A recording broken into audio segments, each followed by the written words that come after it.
Ngayong July 29, ginugunita natin ang mga magkakapatid, sina Santa Marta, Santa Maria, at San Lazaro.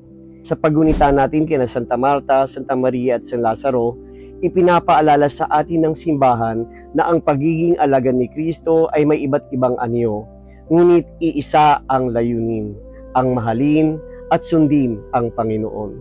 Si Santa Marta ay larawan ng mapagkumbabang paglilingkod.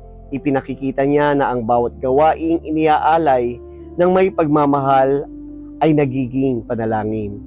Ang paglilingkod sa kapwa ay paglilingkod kay Kristo mismo.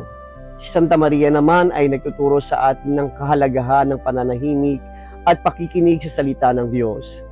Sa mundong puno ng ingay at abala, inaanyayahan tayong huminto, manalangin at hayaang ang Panginoon ang mangusap sa ating puso. Samantala, si San Lazaro ay buhay na saksi ng pag-asa. Ang kanyang muling pagkabuhay ay nagpapaalala na si Jesus ang Panginoon ng buhay at kamatayan.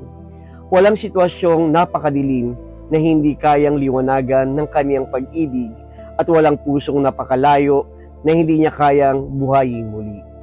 Ang tatlong magkakapatid na ito ay larawan ng isang Kristiyanong pamayanan na namumuhay sa pananampalataya, panalangin at paglilingkod. Inaanyayahan din tayong suriin ang ating sariling buhay. Naglilingkod ba tayo tulad ni Marta? Nakikinig ba tayo sa salita ng Diyos tulad ni Maria? Nagtitiwala ba tayo kay Kristo sa gitna ng ating mga pagsubok tulad ni Lazaro? Sa bawat pagdiriwang ng banal na Eucharistia, tinatawag tayo ng Panginoon na maging kaniyang kaibigan. Naway buksan natin ang ating mga puso sa kanyang presensya, paglingkuran siya sa ating kapwa, at manatiling matatag sa pananampalataya, sapagkat sa kanya ay may buhay na walang hanggan.